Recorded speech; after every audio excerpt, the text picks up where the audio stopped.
Hi, everyone. Welcome to this year's talk on healthy eating. We are going to focus on feeding our children and what to do if we have picky children, and what is the best diet. How do we slowly transition away from the traditional American diet and get our kids and get the next generation to eat healthier? And I'll give you a hint. It means we have to eat healthier too. So let me open my slides and share my screen. Here we go. And I will say, as is appropriate, my 14-year-old helped me make the slides look prettier. So I hope you like the blue. So we're encouraging kids to enjoy a paleo-inspired diet is kind of the subtitle here. And that's because the research over the years has taught us that some form of Mediterranean diet, there's over 40,000 research studies now in the last 50 years on the paleo diet and the Mediterranean style of the paleo diet. So that means much lower in things like, or eliminating processed carbs, eating more vegetables, having enough protein. But this can look all different ways. So I don't want to get stuck too much on what it's called. But if you've noticed lately, a lot of new diets, especially like in the last 5 years, we're using all sorts of terms that really mean the same thing. And I'll explain what I mean as we go through. So we are going to support our kids and the next generation in learning how to eat nourishing food. So when I say kids, I'm talking about teens as well. When we notice something like acne in our teenagers, we want to point it out and, say something along the lines of, hey, did you know that eat what you eat and how you hydrate can affect your skin? Did you know that your gut is the window to your skin? And so we just try to give some information and in a supportive way, right? So this is very much like we would talk to a coworker or an employee. And if you think about it with your kids, if you have children, you're like their first boss. And when you give them corrections, if you do it in a way where they can really hear you, it really sets them up for success. The opposite is true as well, though. When we correct them in a way that feels punitive or punishing, especially when it comes to life habits that they need to pick up on before they move out of our house, it can really affect the way that they approach health in general. Sorry. And so I just want to point that out, that I've noticed children, when they get feedback, it's really important that they feel supported and not judged. And so what does that look like in your house? Your own child, nieces, nephews, grandkids, whatever you've got, these kiddos and how they will respond. So I've got one child that may react very differently than the other. It's just my job to learn how to support each of them. And then, in general, the food we're talking about that's really healing and anti-inflammatory for our bodies is free of corn, soy, sugar, dairy, and gluten. And I know that's a lot of things. However, these are the foods that sneak into our diet that tend to take over. They're more addictive, especially high fructose corn syrup. It's processed like a toxin, not a food. And so if I'm going to be totally honest and candid with you, there's not really a place for these foods in our diet. And the more people realize this, the more power we have as consumers.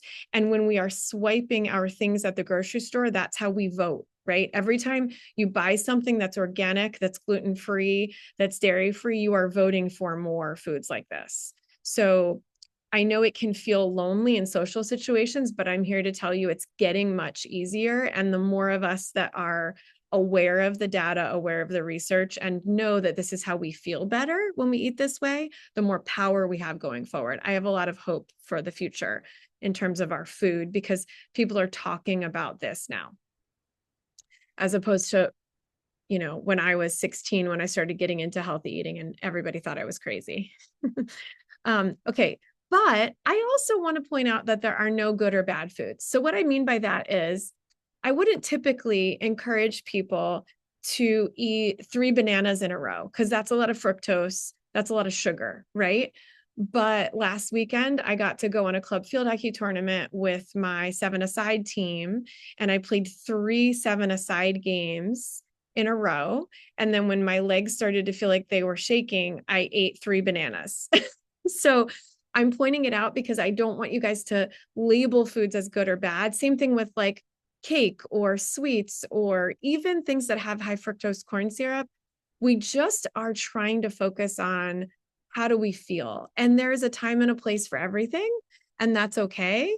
It's more about having a little bit of control over the decision making, feeling like food is not the only way to cope with emotions. And then in addition, moving on quickly. So if you're doing something and you're at Christmas dinner with your family and you decide it's easier to just kind of eat all the things, it's only one day and it's not a big deal. Those are not bad foods. You had a good time, you know? So, and then the last kind of bullet point or principle we're going to focus on is what happens if we shop and grow and cook together.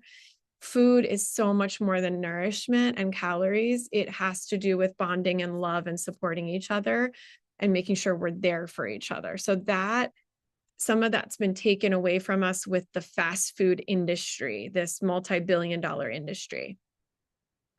And then I'm going to put this link in the chat for you all at the end.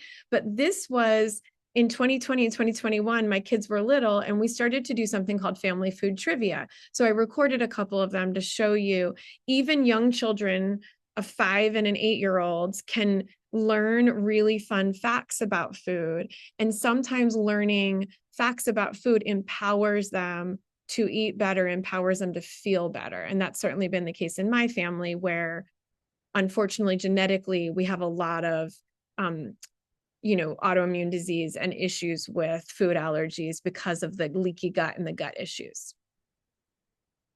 So number one, what is the paleo diet? We're going to try to eat whole foods that are minimally processed. We're going to focus on meats. If you eat meat, if you don't, it's okay, but you're going to have to eat a lot of beans, vegetables, fruits, nuts, seeds, and then beans, I forgot to include, and healthy fats. It's naturally corn, soy, sugar, dairy, and gluten-free, and it avoids processed seed oils. I think we've heard a lot about processed oils, things like canola, whatever cheap vegetable oils they're using at fast food places are not good for us. There's a lot of plastics and pesticides in these oils. The way I think about it is oils are going to attract toxins that are fat soluble, and those toxins that are fat soluble, not water soluble, are also going to take more time for us to detox them out of our bodies. So, focusing on avocado and olive oil, and all of the nut sources of fats, as well as your meats, that's good. Those are going to be the best kind of fats for your brain and for your body. And then bowls can be an easy option. Our favorite thing to do at my house is pretend you're at like a kava restaurant and we make greens. We make a gluten-free green like brown rice, or if I'm not there, quinoa, because I don't like quinoa. We'll talk about likes in a minute. Protein. So you choose some greens, some grain, and then protein, hummus, beans, and then add some crunchy veggies on top.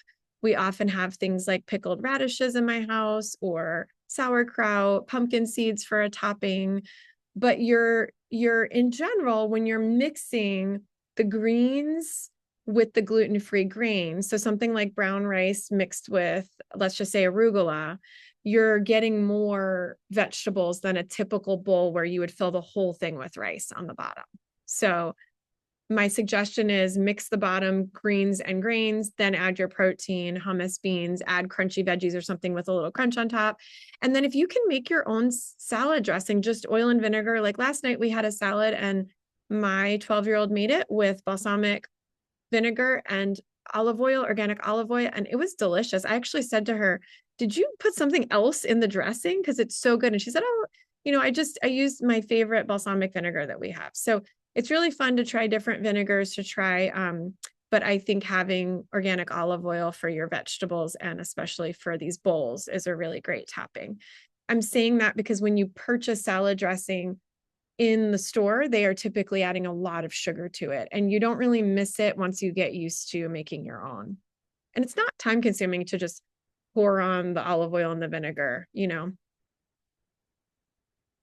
So this is a sample visual. If you guys are visual, let me check the chat and see if there's already. Oh, Kim said, I don't have kids, but I need to hear this. Yes, it's also great for coaching purposes. So We're going to have fruits and berries at the top, especially low sugar fruits like apples, like blueberries, like strawberries. Women with breasts need to eat blueberries almost every day to prevent breast cancer, as long as you're not allergic. And then safe starches and vegetables are here. Safe starches are very minimally processed. So things like carrots would be a safe starch. Is there an eggplant here? Eggplant would be a safe starch. Right now it's pumpkin season. Pumpkin is a safe starch. So what they mean by that is something that's not been processed so much that you don't recognize what it is anymore. Beets are actually a safe starch. I think this is supposed to be a pepper here. But in general, your vegetables are the middle of the bulk of your diet. And typically the hardest thing for most people is breakfast, trying to figure out how to get a vegetable into breakfast. So I'll give you some tips at the end for what we do in our house. And then seafood, meat, fish, eggs. I would add beans here. I would also add nuts here. So, this is a walnut, but walnuts and almonds are probably the two best nuts that you can incorporate every day. And remember that a serving of walnuts is a tablespoon. We tend to supersize our servings here. So be careful because, there's a lot of health benefits of eating a tablespoon of walnuts, not so much if you have a whole cup. So, trying to have everything in moderation and balance, and just setting yourself up for success. If these are the things that are in your house, it's really easy to focus on this. So that's kind of how we approach it in our house is if this is what we've bought and we've gathered, and this is what's in our house, then it makes life a lot easier. And then this is how I only cook dinner once or twice a week because Josh does the majority of the cooking. I'm very lucky. However, this is how Josh and I both would approach building a dinner. So we would choose 3 different things. We would choose a vegetable, we would choose a protein, and then we would choose a whole grain. Sometimes that's a baked potato with the skin on or a purple potato. Sometimes that's carrots because it's a starchy vegetable or a grain is really what I should have written there. So a whole grain could be brown rice or it could be the sweet potato, but we wouldn't have both. And then the vegetable needs to be something that we would call a green vegetable, a leafy green, or a cruciferous vegetable. And sometimes we'll make 2 of those, especially if we know we're making one that's not the kids' favorite, but it is our favorite. So like our kids really love Brussels sprouts. Our kids don't really love collards. So a couple of nights ago, Josh made both. He made Brussels sprouts and collards, and then he baked some chicken, and then he made some brown rice. All of it was very easy to save. And there was extra so that we could use it for lunch the next day or 2 days later. Something like roasted chicken, broccoli, and sweet potato. This is good because the broccoli is your green. It's a cruciferous vegetable, but you're really trying to incorporate at least one cruciferous vegetable or leafy green in each meal. This one, beef stir fry, peppers, cauliflower rice. The cauliflower rice is the vegetable there. The peppers are actually a fruit. Right? Just like here, sweet potato, we wouldn't consider that a vegetable just because it's your starchy, it's your thing that has more sugar. Keep in mind though, that the skin of the sweet potato is really good for your blood sugar. And so if you can maybe throw the skin back in the pan and fry it with some olive oil, that's actually going to help regulate your blood sugar. The other thing I want to point out is the order that you eat your food actually helps your blood sugar. So if you eat your green first, eat your spinach or cooked spinach or collards or broccoli rabe, eat your leafy green first or your salad, and your broccoli or your cauliflower or your Brussels sprouts, your cruciferous, eat those first. So eat the low carb veggie first, then eat your protein. And then if you do have a carb like rice or sweet potato, eat that last. And that actually helps regulate your blood sugar. It also means typically you're going to be more full. You have more room for the protein than you do for the carb. And that's how people often shift with baby steps, eating, the typical American diet is 300 grams of carbs in a day. If you can decrease that by 10 grams of carbs every single meal, that's just a tiny little bit.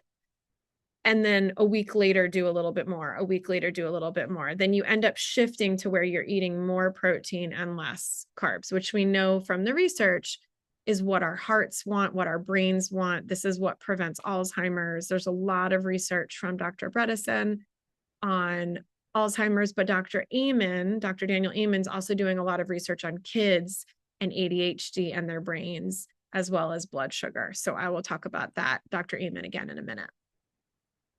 Simple recipes to try that we find really helpful in our house: mini lettuce tacos. So keep in mind, a taco doesn't need to be in a corn flour tortilla. You can use lettuce like this to wrap up a taco. You can do beef, avocado, and salsa in there.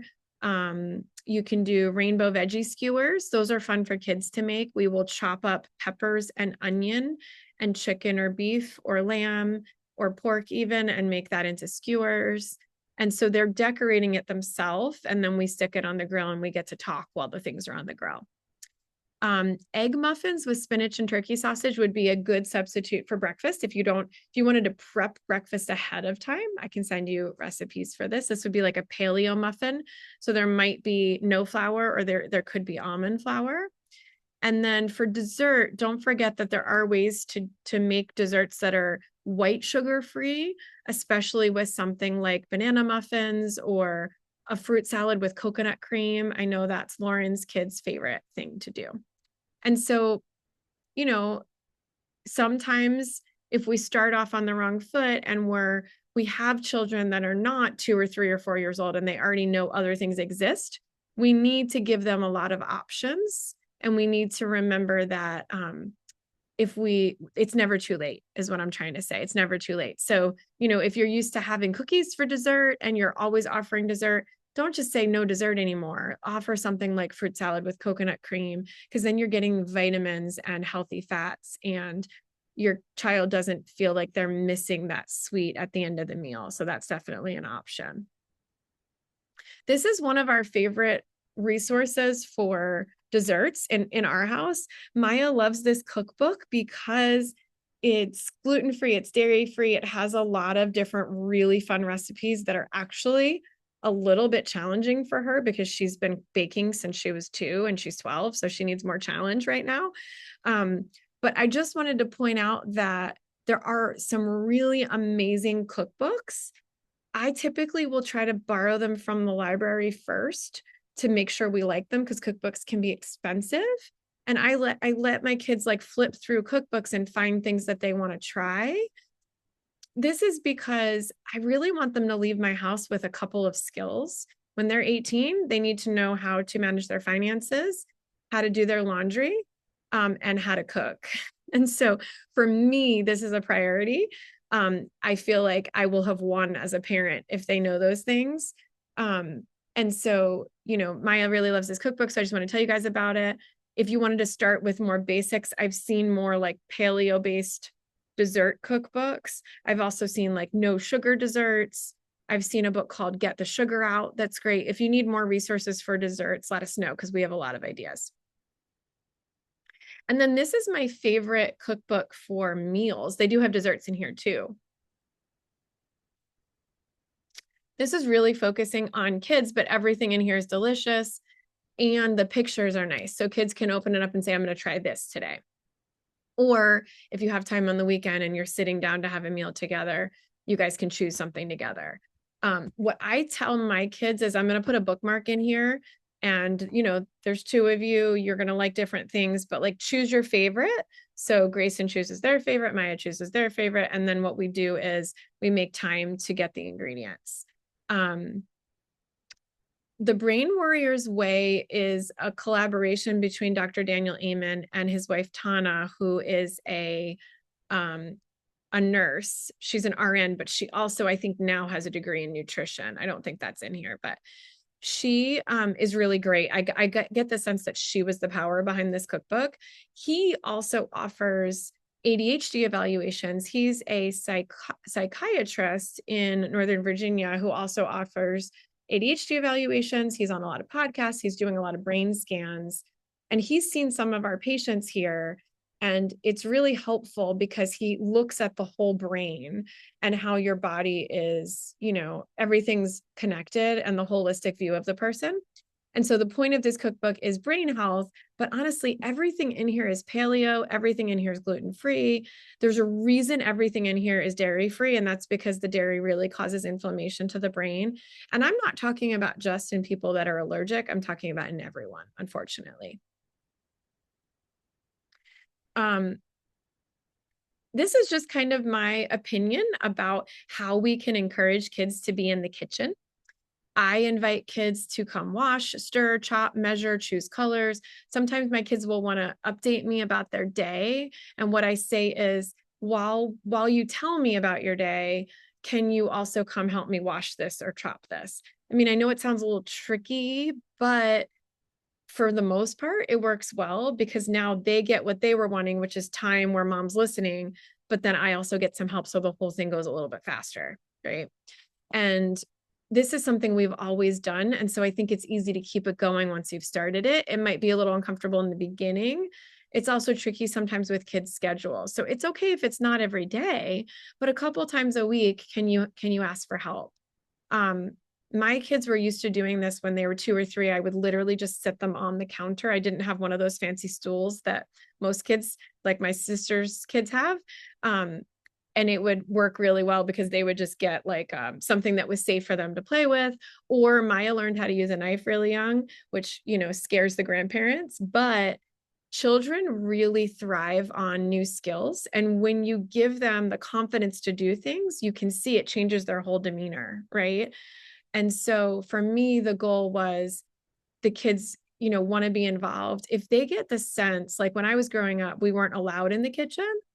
I didn't know where the food came from. I didn't know how much work it took to prepare it. It was easy to complain about the food if it was bland because I wasn't the one helping. I didn't get a sense that I was welcome in the kitchen. And what that did was it created a thing where I didn't really like to eat healthy because I didn't understand that eating healthy could taste good. And I think when I talk to patients, that's kind of a general feeling a lot of us had as kids. So we're trying to do the opposite of that. Yes, it might get messy. Yes, it might mean we're laughing and we're distracted and we mess something up. But if it is less stress and things are a little bit more fun, you're going to really invite kids to get involved. And that's the key. And then encouraging finger foods, who says you have to use a fork for things? I remember I went to dinner at my boss's house when Grayson was 6 months old, and he was sitting on my lap, and my boss was chatting away with me, and I was having a hard time eating because it was asparagus. And I would try to put it on the fork, and then Grayson would steal it or it would fall off the fork. And my boss's wife said, asparagus is something you're definitely allowed to eat with your fingers in this house. And it made me feel so much more comfortable because then I could just pick up the food. But it's true, like just have fun with the food. We went to, Sophie and I went to a conference that was mainly on autism last month. And one of the things that the doctors talked about was, why not let them play with the actual food like it's a toy? Like if you have a child that's been labeled a picky eater or is having a lot of sensory issues, take an apple and let it be a bowling ball and get some bowling pins from the dollar store and just start there. The child doesn't need to eat the apple to start with. The child just needs to get used to the texture of the apple, the smell of the apple, what the apple feels like in their hand. And so start somewhere if you have an extremely picky eater. And in general, instead of making a lot of rules, let there be less rules. I think we all thrive, especially I know as adults, we've seen that in our workplaces, right? When there's less rules, we generally thrive. And then don't forget, when you have a gathering, when you've got friends over or you're having book club or it's just women standing around, where are they? They end up talking around the kitchen. And the reason for that is because the food is what's bringing us together. So I just want to remind you that the same is true with our kids. It can be that they want to be with us, but they feel they're not allowed to be in the kitchen if we're worried they're going to make a mess. They pick up on a lot of things we don't say. So just keep that in mind and see if you can shift the culture a little bit in your house to, this is where we share love in the kitchen. This is where we bond. This is time with family. And then what about growing and fermenting things at home? So one thing that we're growing in my house right now is broccoli sprouts. We tend to like rotate it because we'll get bored after a couple of years. We've been making kombucha for years. I let my kids flavor it. It's very easy. Both of those, the broccoli sprouts and the kombucha, are so easy. The kombucha is as simple as every 10 days or so, because we have a continuous brew, we just make more tea, add sugar to the tea, add to the SCOBY, and the SCOBY actually eats the sugar and ferments it. And then when we drink the tea, it has these probiotics in it. So it's really simple. Gluten-free sourdough Sophie does this in her house. And it's really fun for kids to see that the fermented foods are really affordable to make at home as they give and give more, right? The starter keeps growing more, and then you use that to make the next one. So just kind of showing kids that you can do these things. My grandmother was from England, and she had type 1 diabetes. So if she did make bread, she made her own. It was a time-taking process. It was delicious, but also it was not the staple of all of her meals because of her type 1 diabetes. The bread was kind of just there as a special treat, and she would have a chunk of it, right? Earlier in the day when she had time to go for a walk after and make sure her blood sugar was good. But she loved making her own bread because she felt like the bread in America already back in the 80s, they were adding a lot of bromine and like processed things to the flour, vitamins that made it taste weird. And that's what we're still seeing today. There's been a lot of chemicals added to bread to keep it stable, which just means it won't ever get moldy, which means it's not healthy. So, and it doesn't taste as great. So playing with different things like this, there's also a homemade, there's like a paleo almond flour bread that you can make together too. And then what about water kefir? We have a patient here who makes water kefir. You can have kids pick fruit flavors. So you can do a pineapple water kefir. It's a great break from having only water to drink without giving them high fructose corn syrup. The name of the game right now, if you learn nothing else from this talk, is we've got to stop giving our kids high fructose corn syrup. It's a neurotoxin, it's a liver toxin, and it's really what's causing all of our endocrine disorders, all of our cancers, all of our mental health issues. I mean, if we could take the high fructose corn syrup out, the entire country would be way, way, way healthier. And then what about intuitive eating? So Kelly's really great at talking about intuitive eating with patients. And one thing is that most of us did not learn to check in, to drop into our bodies. And so as kids, we were told how much to eat and when, and we were told what we had to eat. I reject labels like picky eaters, especially for kids, because I reject all labels for kids, meaning if you're going to tell me that my child's shy or my child is selfish or my child is spoiled brat, I'm going to reject those labels too, right? Because children are allowed to have emotions. They're also allowed to have opinions. And I think that's part of this conversation when we're teaching kids to honor how they feel and honor their bodies and honor what they want. We need to take a step back and recognize that they are the expert on their bodies. This starts with birth and infancy. This starts with when you're first introducing foods, not force feeding children. We recommend baby-led weaning if you can do it, and not feeding kids with a spoon because they tend to not be able to tell you or signal quickly enough, especially if they're not talking yet, that their tummies are full, right? So finger foods are best for a 6-month-old. You just put them on the tray and let them pick what they want. And you never feed them with a spoon. You let them feed themselves. And that way they stop when their tummy's hungry. And now they have a habit for life that's a really healthy habit.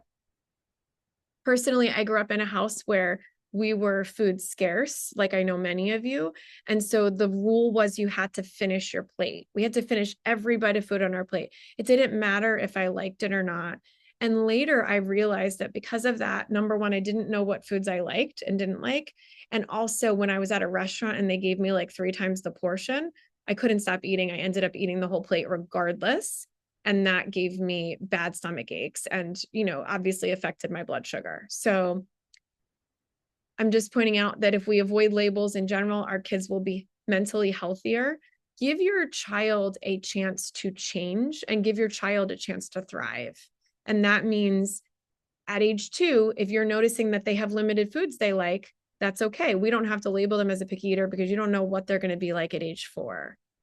Now, kids with autism and kids with sensory disorders can be a very specific challenge for parents, but that's what Kelly and I are here for, is to work with those kids and help more. So if you have one of those kiddos, let me know.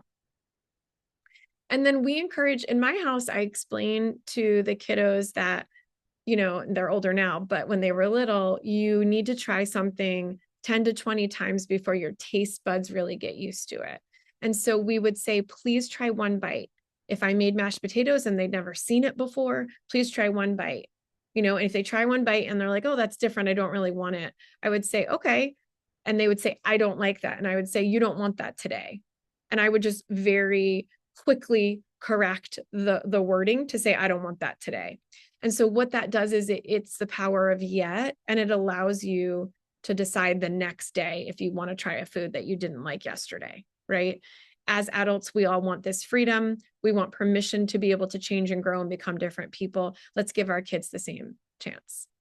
Offer variety and let kids choose to the best that we can. Sometimes this gets expensive, right? But in general, I always let my nursing children try food that I was eating, even if it was really spicy, even if it was like broccoli with garlic and I didn't think they were going to like it. I have to say, I was shocked at some of the things my kids liked simply because I didn't say anything or make a face. Maya's favorite was Indian food, like very spicy. And Grayson's favorite was broccoli. And that was not me. That was them trying things and really liking things. And then no pressure. It can also just be playful. I know this is hard when there's a grocery bill, but can you buy small quantities of things and let them try it? And then is there a board where you could write down what they'd like for next time? We have a dry erase board. We also now have a group text now that they've got phones. So they can group text the shopping group text and say, hey, I really want mango. Can you guys get some mango for next week? Great. Now we honor that because that's our job.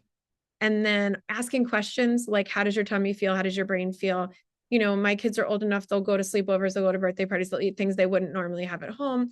And so especially Maya, like she went to see the Taylor Swift movie last weekend at 9 a.m. She got popcorn. Her body doesn't do well with corn. And then she got like a slushie or something with high fructose corn syrup.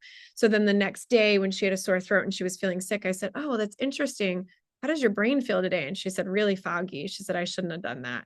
I wasn't saying you shouldn't have done that. I was just letting her try to come to that conclusion.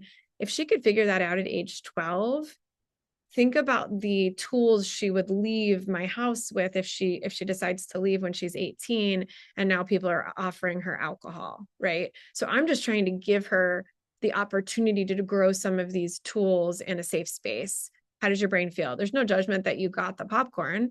I'm just curious how you're feeling today. And she was like, I feel terrible, And I didn't say anything else. That's it. Just the one question. You don't, less is more, especially with teenagers. Okay. So here's the power of yet again. We know in general, and this is something that I know a lot of adults don't hear from their GI doctors, but we know that a gut healing diet is cooked foods, not raw. A lot of people have been sold a bill of goods when they think that eating salads 3 times a day is healthy. No, when you are prone to inflammation in the gut, when you're prone to any autoimmune illness in your family, blood sugar issues, actually cooked foods are better. They don't need to be mushy. So if you like cooked spinach, it doesn't need to be soggy. It just needs to be wilted in the pan, 90 seconds, 2 minutes in the pan. Olive oil, right? Using oil or healthy fats to add to your vegetables to make them even healthier.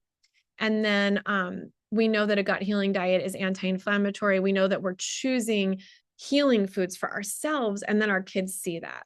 So I want to point out that they're not going to listen to what you say, but they are going to watch what you do.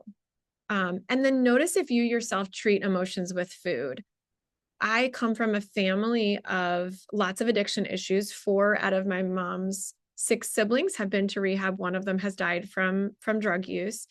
And what I say to my kids, like twice a year, I will sometimes say out loud, whoa, that's so weird. I just had a craving for alcohol. Like I just had a really stressful day. And then all of a sudden I thought, wouldn't it be nice to have alcohol right now? And I say it out loud sometimes because I'm trying to show them that you can notice that because you were taught that or because you saw it and then choose a different option.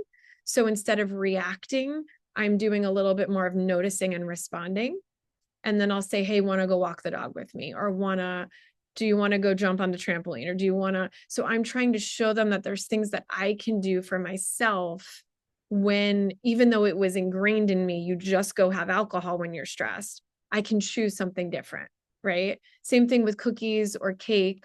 You know, if you sit on the couch and you're watching TV at the end of the day and you're eating something that has a lot of sugar in it or something that has a lot of corn in it, it's addictive, and it can be that you're just treating an emotion, right? Like I feel helpless right now in this current world, right? So I try to talk out loud what I'm doing, even though it's not perfect and I'm not perfect. I'm trying to show them, I'm going to go volunteer with Sambra and do this thing, and that actually helps me feel better. And then a note about bread and cheese. We know that bread and cheese are comfort foods, right? Pizza is a comfort food. Cereal is a comfort food. A sandwich, like a grilled cheese sandwich or a mac and cheese, is comfort food. We're not against the comfort food aspect.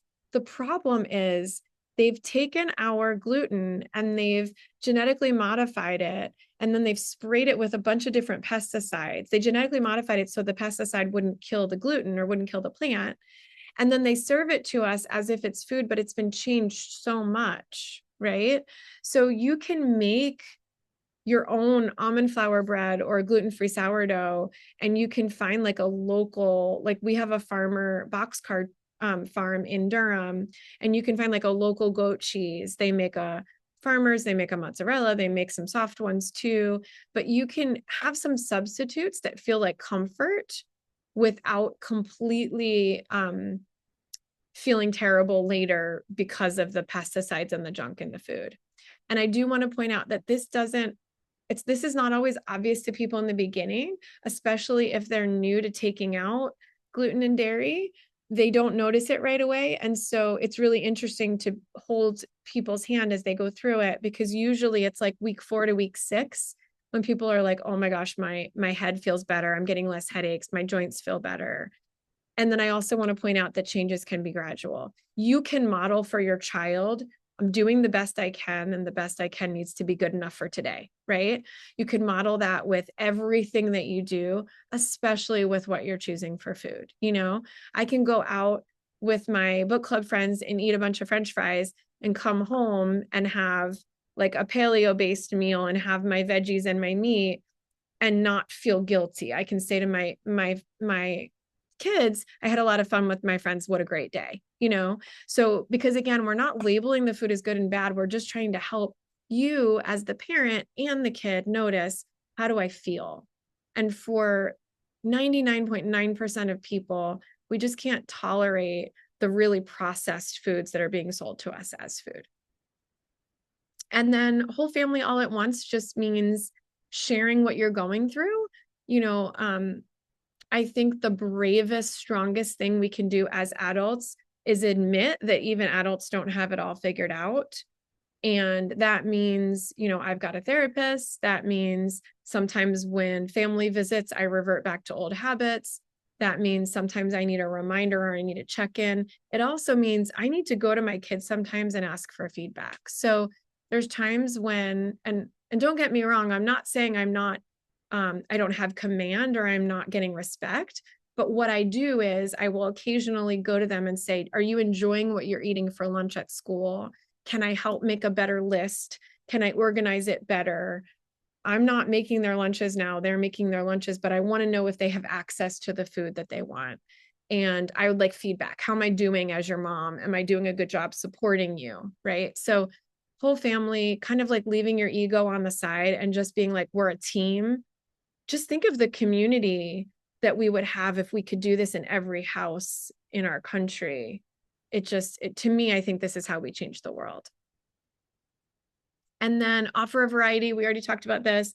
Rainbows. I loved when they were little, giving them a challenge for the week. Who can eat a bigger variety of vegetables this week? Maybe you choose a color for each day: red, orange, yellow, green, blue, purple. Maybe you just have a sticker chart up, and if you eat more than 3 vegetables or 2 vegetables, start small and doable, you get a sticker. There's all different ways to make this into a game. And for some kids that works really well, because some kids are really competitive. Some kids it doesn't work, but your child. And then this is also a video of us doing, Kelly and I hosting a happy food reset based on the Rainbow Diet by Deanna Minnick. So if you haven't seen this book and you'd like to show your kids this book, this is a great one too. Again, I recommend getting stuff from the library, and then you can decide if you really like it, you can buy it. Okay, I already covered some of this too, but I want to point out that there is a book called How to Talk So Kids Will Listen and Listen So Kids Will Talk. And that book changed the tools I had in my toolbox for parenting drastically, because I had never seen anyone respect my emotions when I was growing up, which meant I thought I didn't know myself, which meant I thought my parent knew me better and they knew what I needed better than I knew myself, which did not bode well for early adulthood, right? Because it was like I didn't trust myself. So what I try to say to my kids, which is in this book, is I try to echo back what they're feeling, because the emotion is always primary. We think it's about something that is logical, but it's not. It's almost always, when there's an issue, about an emotion, right? So they throw the food on the floor. Let's just say they're a 3-year-old and they threw the food on the floor. You feel personally offended, right? Because you took time, you took money, you made this wonderful dinner, and now they threw it on the floor. It's your job, though, in that moment to take a breath. You can notice what you're feeling, but at the same time, reflect back what you're seeing in that kiddo. I don't think they ever would do it to manipulate. We're talking about little kids, and they're not doing it to hurt your feelings, right? They did it because they felt something. So you see them throw the food on the floor, you say something like, you threw that because you did not like how it tasted. Can you tell me more information? Now you're armed with information, so you don't feel like you have to waste money next time or waste time. Then another option would be like, what was it about the chicken that caused you to spit it out? Right. So like, I found out that way that my 2-year-old didn't like black pepper. I had no idea my 2-year-old didn't like black pepper. She wasn't spitting out the chicken to spite me. She was spitting out the chicken because her body was like, I don't like this, right? It's also, black pepper is a nightshade. Maybe her body didn't really want it. I don't know, but I need to trust that her body knows what it needs. And then when I trust her body knows what it needs, she'll be able to trust it. Or, if they push something away or they say, I don't like that, I just say, you're not ready to try that today, or yet you don't like that yet. Can you validate their feelings without taking them on? Takes a lot of practice. It's messy at first. What does that look like to validate how they're feeling without becoming a mess yourself? Right. And then model that health comes first, but sometimes that means mental health. If I go to Alpaca and I pick up food for dinner because I have zero energy to go cook dinner, and this is what I brought home, I am modeling sometimes, hey, I had a really stressful day. I don't have energy to cook. This is what we're having. Okay, not a big deal. We're going to get through this together. And then tomorrow we start fresh, right? But so finding convenient options that you feel good about as a parent, it can also be really helpful. Here's some really great local resources. I love the farmers market. I was just saying to Brandy that Josh tries to go to the Wednesday one and the Saturday farmers market, because it helps us eat seasonally, because he grabs whatever's there. I listed the organic farms that are in Durham. I know Hilltop Farms is down in Willow Springs. You can also sign up for a CSA where you pick up, do you guys know community supported agriculture? So you pick up your produce directly from them.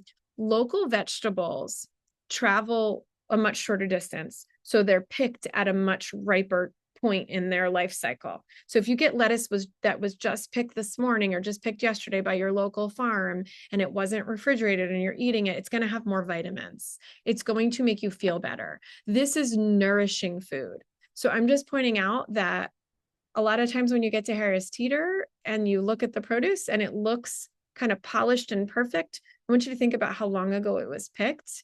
And it makes you really want to use your farmers markets a little bit more. They also, Durham's farmers market, and I know Western Wake farmers market offers 50% discount in all the food for people using their card, their WIC card, or their food stamps. And so I want to point that out, because we can feed a lot of people with the farmers market programs, and not many people know those exist. So if you know people, that single moms or people that are on food assistance, please let them know that it works at the farmers market.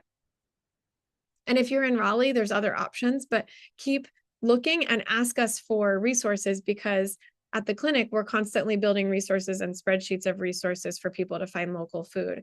I have a patient who's a chef, and she's got a list of local meats because she doesn't buy meat from the grocery store. But pick what feels easy for you to start with, and then do one thing. Like if all you do in the next month is just try to get to the farmer's market on Saturday, great.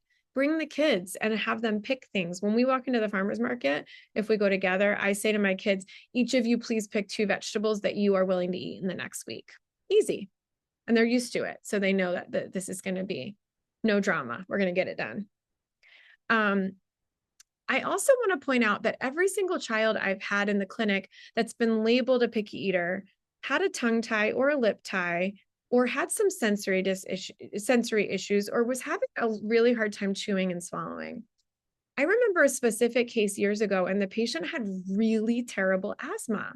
And she was 2, and she was not diagnosed with asthma, but she could not eat because it was really, really hard for her to breathe through her nose. She was already having terrible lung tightness that nobody had noticed because they hadn't listened to her lungs, right? And the parents felt terrible once we figured it out, but I was like, this is great. We have a missing piece. She's not a picky eater. She loves food. She's having a really hard time breathing, and that's making it really hard for her to eat, right? So this is important. You need to be able to breathe through your nose for the most part when you're eating. If you think about when you're congested and you have a cold, nothing really tastes right. So if you have chronic nasal issues, these are the providers that can help: speech and language pathologists, OTs, craniosacral therapists, feeding therapists, DOs, and chiropractors can help with hard palate adjustments. If the hard palate is really crooked or really small, you don't have a great place for the tongue to rest. That affects chewing and swallowing. If you can't chew your food and you end up choking, you're going to start to not like that food. If I eat a raw carrot, and I do actually have a swallowing disorder, that's an autoimmune thing, and I choke on it, the next time I look at that raw carrot, whether I consciously remember choking or not, I don't want it, right? So just thinking about the whole picture with these kids. And if your child is refusing certain textures, bring them in and let's talk about it. But don't assume that all is well and they're just being stubborn, because that's never the case. I've literally never seen that. Any child that's not eating something, it's for a reason. And same is true for children, with PANS or PANDAS, children on the autism spectrum. There's usually sensory issues, and we can sometimes learn how to cook things differently for these kiddos. So we need the information, and we need to work together as a team. Practical tips. I'm almost done, and then there will be a few minutes for questions.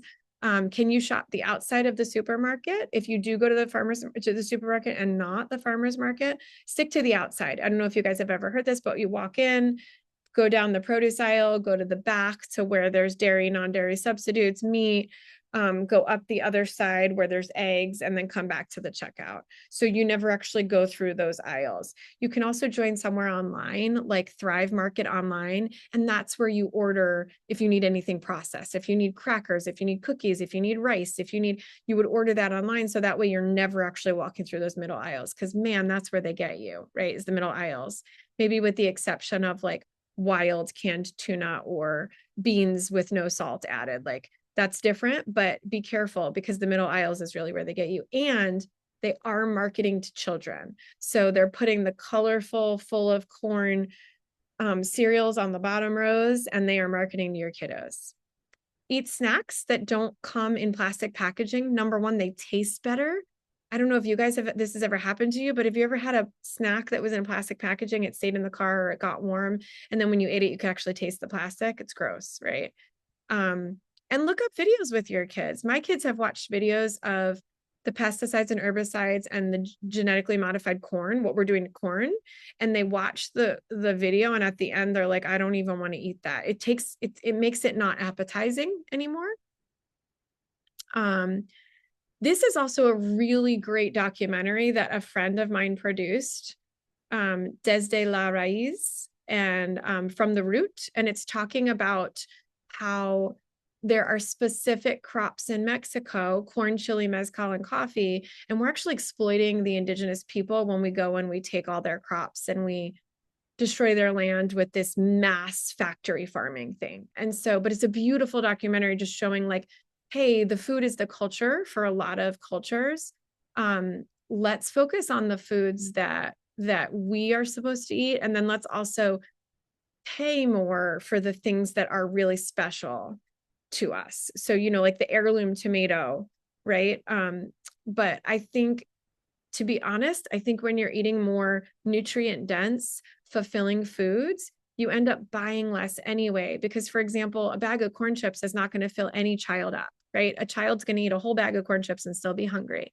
Whereas when I give them avocado or almonds and peppers as a snack, or some sort of peanut butter or almond butter and something like raisins or a fruit, they're much more full from that snack. And same thing with meals, right? I'm going to put this link in the chat in just a second. Food Inc. is a really great documentary with Michael Pollan. He's the author of The Omnivore's Dilemma, and his other book that I love is called How to Not Die. It's a really good one on food. And then here is an example of what the stool would look like if you wanted your child to have a way to cut or cook with you. Again, I would just like stick my kiddo on the counter, but this is safer.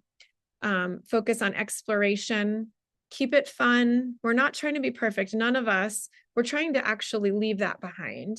And we're just trying to live and breathe and be happy and in community with each other and be allowed to feel the way we feel. Kids learn best when they're involved, certainly celebrating victory. If my kid finds a new food they love, I tend to cheer. I know it's cheesy, but I do think it helps my kids have this view of food is fun. And then, don't forget about patience. A little bit of patience can go a long way. And then this is a video actually with Dr. Amen, which is hysterical because Kelly posted a video with Dr. Amen in the WhatsApp the same time I found this link about alcohol, where I just wanted the adults in the clinic to learn more from Dr. Amen about alcohol and what's happening when we're drinking to our brains and to our guts. I think that's it. I'm going to go back and steal the links that I want to send you. I think I have them all in a document here. And if anybody wants to come off of mute or share their video, you're welcome to ask questions.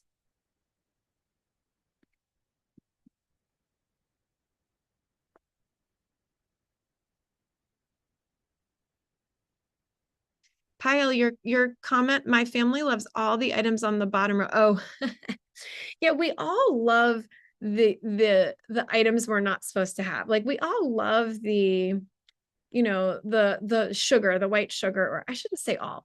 Some people crave that more, but oftentimes there is a stress or a cortisol component. And it's not that you have to go from serving that to not serving that. There's an in-between, there's an everything in moderation type attitude. Sometimes, like I know Josh last week brought those, they're like chocolate covered pretzel bars. They're gluten-free and they're in the closet. And then the thing that I will say is those are there. You guys can grab them. And nobody's going back to Costco this week. So when those are gone, they're gone. Right. So it's more of like we are learning more variety as opposed to that is bad. And I think the phrasing of it really helps. And plus, if they're watching you choose snacks that are a little bit more satiating or meals that help your brain feel better, they are going to notice what you're doing, whether you say anything or not. So for really, really picky eaters, I would say just start eating a little bit more like modeling for them what you want them to do first before you say anything.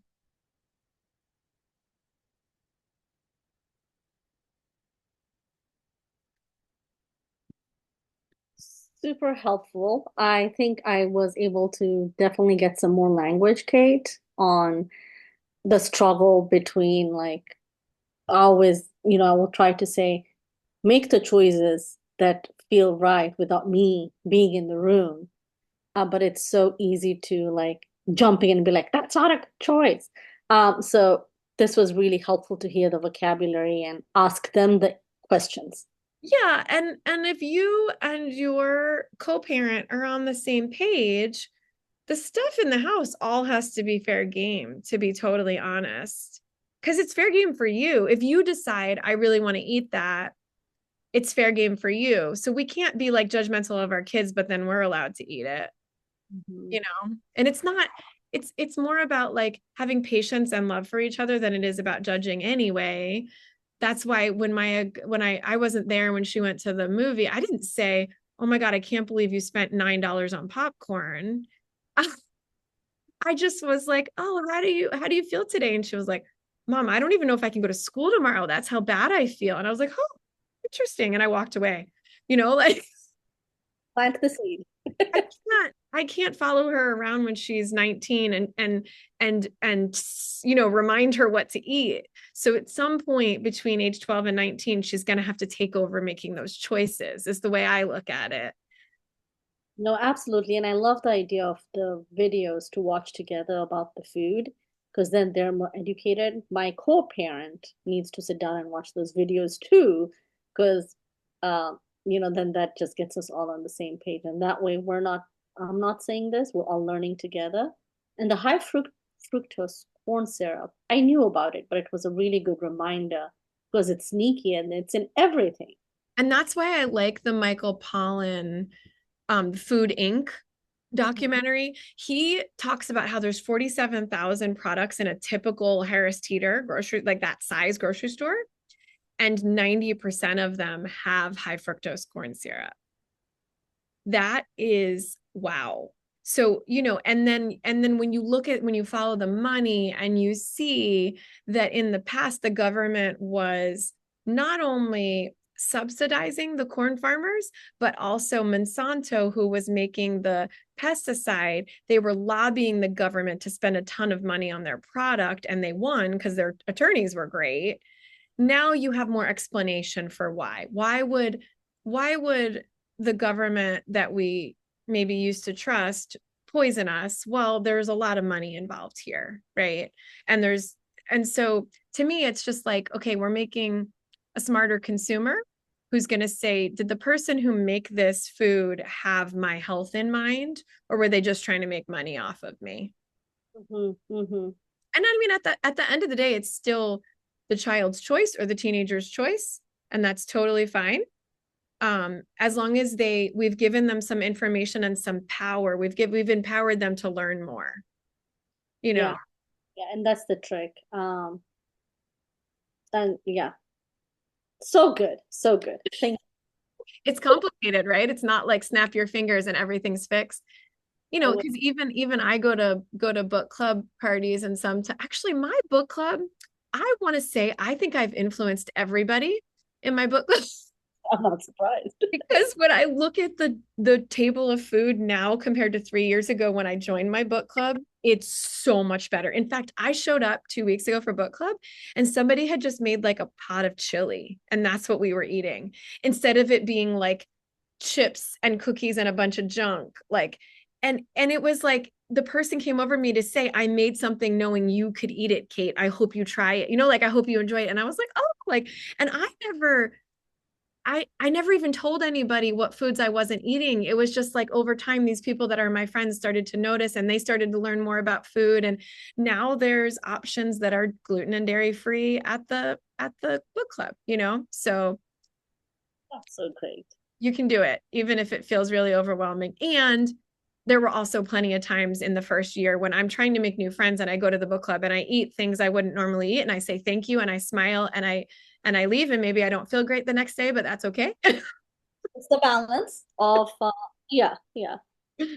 We're trying to again impress this we're helpful, we're all on the same team, there's no judgment. It's people can feel, especially if you're a guest at someone's house, people can feel really offended if you don't love the food, and that's because food is so much more than nourishment, right? It's bonding, it's how we show we care about people. And it's not our fault that our society is built in a way where we don't all have time to cook things from scratch every day. And that's where Kelly can be really helpful too, because she can help you figure out a schedule. So if you only have time to cook twice a week, you could be freezing leftovers in like individual containers, or there's just a lot of options these days. We did Hungry Root, one of the delivery services, last year for a couple weeks, just to get like a fresh idea um of what we could be doing, and that was like a lot of easy meals. So and different veggies that we may not think about, or different combinations. Yeah. Yeah, we talked to Kelly and we thought that would be a good idea for Kyan. Yeah. And there's, as much as Kelly says in one session, there's often another opportunity to have another conversation with her about, okay, what about organizing this or helping me schedule this or time with this? So keep that in mind, that Kelly at the end of the session doesn't always tell you, but she has a lot more ideas ready too. Thank you. Yeah. All right. Well, with that, I'm going camping this weekend, Brandy knows, and Maya made me a chocolate cake. So I'll send you guys a picture because I don't know what's in it, but it is gluten and dairy free. And so I'll let you know what it tastes like. And I hope everyone has a wonderful weekend, and we will talk to you all soon. And have fun. Oh, Sunday.